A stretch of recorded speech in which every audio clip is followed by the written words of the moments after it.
pour une nouvelle vidéo. Je ne vais pas vous présenter une recette, je vais vous parler de 10 ingrédients qui donnent du goût. Ce sont des ingrédients qui font toute la différence quand on est vegan, car ça permet vraiment de relever les plats et d'avoir des goûts plus prononcés. Bien sûr, c'est une liste que j'ai élaborée par rapport aux choses que j'ai chez moi. Ce sont des choses que je connaissais déjà et d'autres que j'ai connues en devenant vegan et qui sont maintenant devenues de vrais alliés dans ma cuisine au quotidien.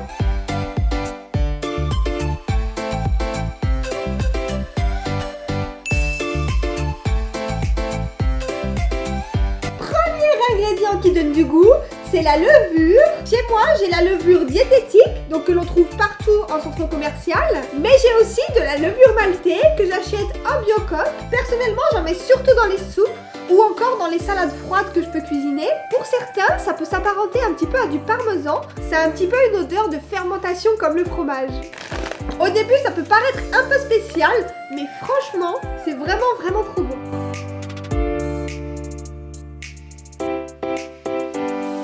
Deuxième ingrédient dont je vais vous parler, c'est la levure marmite.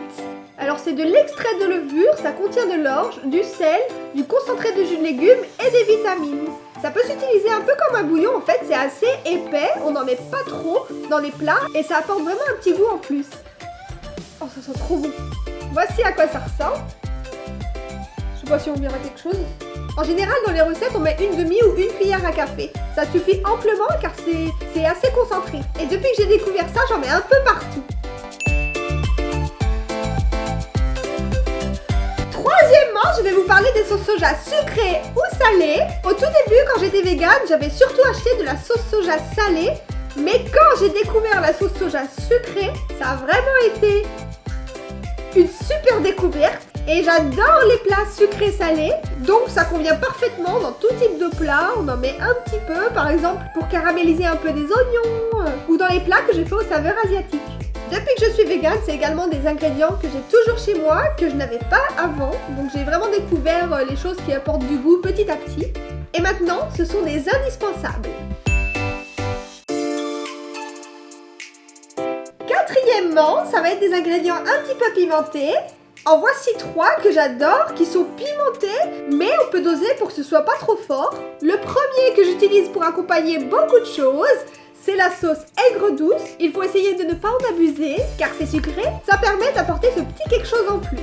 Sinon, j'utilise souvent de la sriracha. Donc attention, là c'est un peu plus fort au niveau piment. J'en mets souvent dans les plats que je cuisine aux saveurs asiatiques. J'en mets juste un petit peu, histoire que ça parfume et que ça pimente. Mais du coup le pot il me dure vraiment très longtemps. Et enfin, j'utilise également du tabasco. Alors ça, je pense que c'est soit on aime, soit on n'aime pas. Personnellement j'adore et j'en mets très souvent dans mes plats.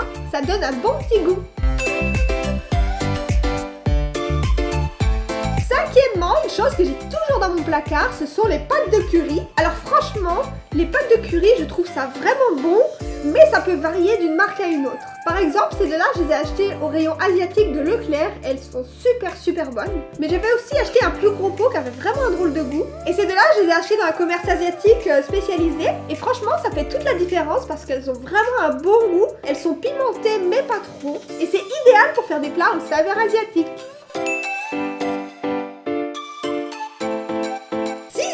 Je vais vous reparler des épices. C'est vraiment un incontournable quand on veut donner du goût à ses plats. C'est pour ça que j'en ai plein et encore j'ai pas tout sorti. J'ai un tiroir qui est dédié aux épices. Mais les épices c'est quelque chose qui est vraiment pas à négliger car ça apporte vraiment du goût.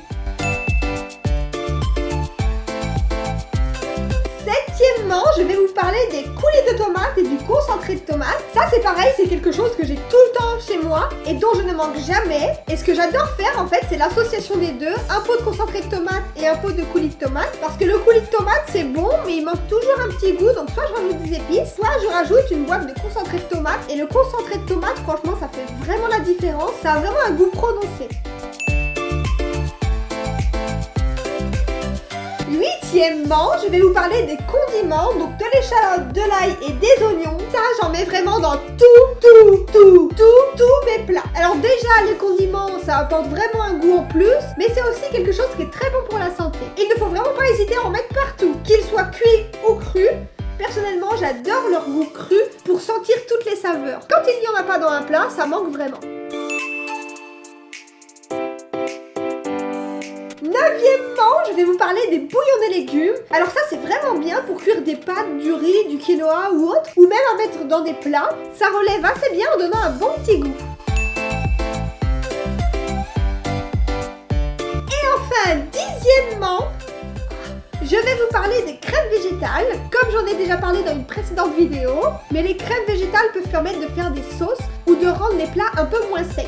Donc là, j'ai toujours mes fidèles crèmes, la crème de coco, la crème de soja, mais aussi le lait de coco, qui est indispensable dans les plats aux saveurs asiatiques. J'ai pas encore goûté les autres types de crèmes, je sais qu'il y a des crèmes à d'autres saveurs, il va falloir que je les essaye, mais celles-ci font déjà très bien l'affaire. Voilà, je vous ai présenté les 10 ingrédients qui donnent du goût, à mon sens, et que j'ai toujours chez moi. N'hésitez pas à me dire en commentaire ce que vous utilisez, et n'hésitez pas à me dire si vous aimez ce type de vidéo ou non.